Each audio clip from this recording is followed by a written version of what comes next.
Hello friends, मेरा नाम है मोहित गुप्ता। आज इस वीडियो में हम डिकोड करने की कोशिश करेंगे कि एक्स पार्टी जो ऑर्डर्स होते हैं जीएसटी में उनको हम कैसे टैकल करें।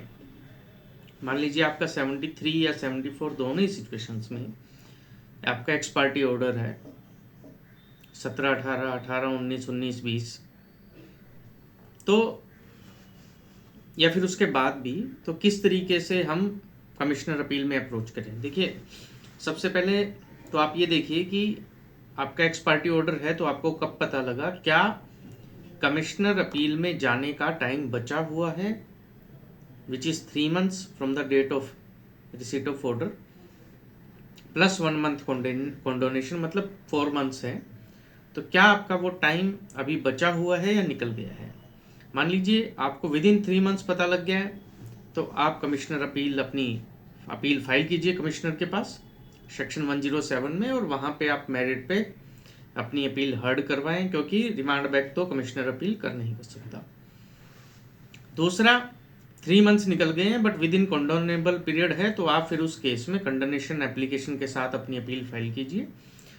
वहाँ पे कमिश्नर के पास डिस्क्रिशन है, अगर उसको वैलिड लगता है कि कंडोन किया जा सकता है, और जनरली कंडोन हो जाती है अगर एक्स पार्टी ऑर्डर आपका है।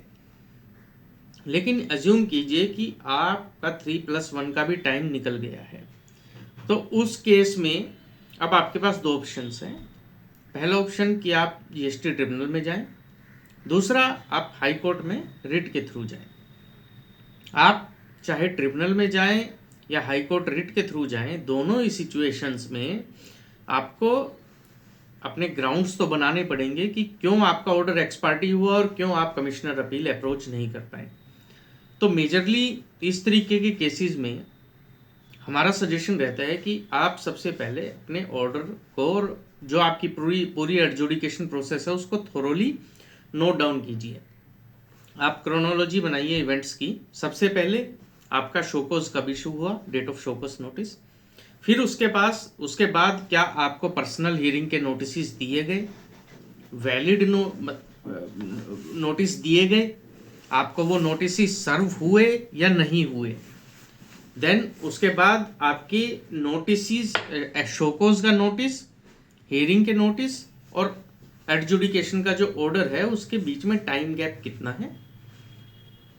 देन आपकी तरफ से क्या आपका वैलिड रीजन है कि आप अपीयर नहीं हो पाए एडजुडिकेशन प्रोसेस में। आपका रीजन क्या है कि आप पर्सनल हियरिंग में क्यों अपीयर नहीं हो पाए, non appearance of personal hearing पे आपका क्या रीजन है।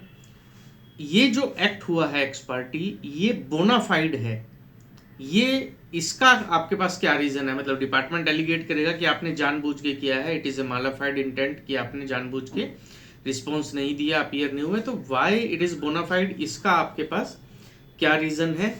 देन आपको ये भी देखना है कि क्या वेबसाइट में कोई ग्लिच था उस पर्टिकुलर टाइम में जब आपको शोकोज और ऑर्डर दिया गया। क्या आपका कोई मेडिकल रीजन था, कोई और फाइनेंशियल हार्डशिप थी जिसकी वजह से आप रिस्पॉन्स नहीं दे पाए।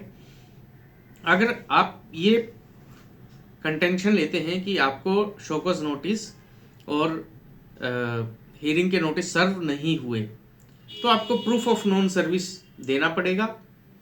देन मान लीजिए आपको हियरिंग के नोटिस तो मिले हैं, लेकिन या तो वो डेट ऑफ हियरिंग के बाद मिले हैं, या फिर हियरिंग की का जो टाइम था वो नोटिस मिलने के इतनी पास में था कि आप अपीयर नहीं हो सकते, practically it is not possible कि आप अपीयर हो सकें। तो और क्या violation of principle of natural justice हुआ है या नहीं हुआ है। आपको क्रोनोलॉजिकली थोरोली अपना शोकोज से लेके ऑर्डर इन ओरिजिनल तक की पूरी प्रोसेस को नोट डाउन करना पड़ेगा। ये देखना पड़ेगा कि डिपार्टमेंट की तरफ से क्या गलतियां हैं और आपकी तरफ से जो गलती हुई है उसका आपके पास क्या वैलिड रीजन है। देन इसके बाद आपने बेसिकली 3 कैटेगरीज में इसको डिवाइड किया लिया। पहला, आप शोकोज का नोटिस का जवाब क्यों नहीं दे पाए, आप पर्सनल हियरिंग में अपीयर क्यों नहीं हो पाए, और आपने अपनी अपील जो कमिश्नर अपील के पास होनी थी इवन एक्स पार्टी होने के बाद, वो आप टाइमली क्यों नहीं कर पाए। तो जब आप ये क्रोनोलॉजिकली चीज़ें डिसाइड कर लेते हैं, तब उसके बाद आपको डिसीजन लेना है कि आप, अगर आपके पास स्ट्रॉन्ग वैलिड ग्राउंड है, फिर आप हाई कोर्ट में रिट के थ्रू जा सकते हैं, और वहाँ पे high court has the power, they have the description कि वो उसको या तो रिमांड बैक कर देंगे एडजुडिकेशन के पास, या फिर आपकी अपील कंडोन कर देंगे और आपको अपील में जाने का, कमिश्नर अपील में जाने का टाइम दे देंगे। मान लीजिए आपको लगता है कि हाई कोर्ट में जाना आपके लिए बेनिफिशियल नहीं है, तो फिर आप जीएसटी ट्रिब्यूनल में जाएं। जब आप जीएसटी ट्रिब्यूनल में जाएंगे, इवन आपकी जीएसटी ट्रिब्यूनल की जो अपील है वो टाइम पे आपने फाइल की है, still tribunal will ask first question कि आपने एडजुडिकेशन प्रोसेस में आप पार्टिसिपेट क्यों नहीं किया, कमिश्नर अपील में आप क्यों नहीं गए। अगर वहां पे ट्रिब्यूनल सेटिस्फाई हो जाती है तो फिर वो उसको रिमांड बैक करेगी। अब रिमांड बैक करेगी तो एडजुडिकेशन के पास भी कर सकती है और कमिश्नर अपील के पास भी कर सकती है, लेकिन आपको प्रूव करना है कि आपका एक्ट बोनाफाइड था, डिपार्टमेंट के, या तो डिपार्टमेंट के एंड पे गलतियां थी, या फिर आपके पास नॉन अपीयरेंस का और नॉन एक्शन का क्या वैलिड रीजन था।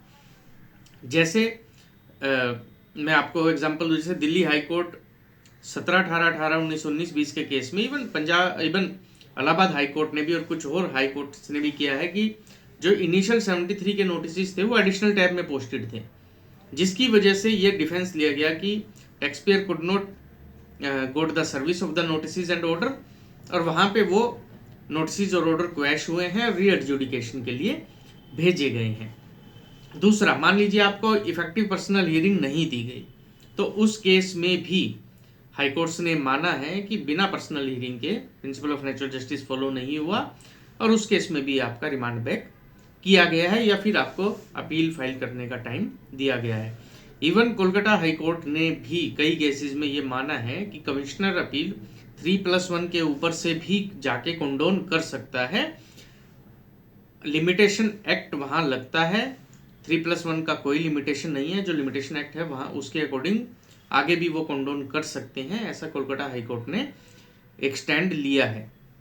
तो मान लीजिए आपका एक्स पार्टी ऑर्डर है, तो आप एक प्रोसेस के थ्रू आइडेंटिफाई कीजिए कि आपकी क्या कमियां रही, डिपार्टमेंट की क्या कमियां हैं, और आपका एक्ट बोनाफाइड था, उसके अकॉर्डिंग आप डिसीजन लेके उस मैटर को दोबारा जिंदा कर सकते हैं। आप ये मत सोचिए कि अगर वो एक्स पार्टी हो गया, अपील का टाइम निकल गया, तो आपको भरना ही पड़ेगा। अगर आपकी कुछ और क्वेरी है तो आप कमेंट कर सकते हैं। Thank you.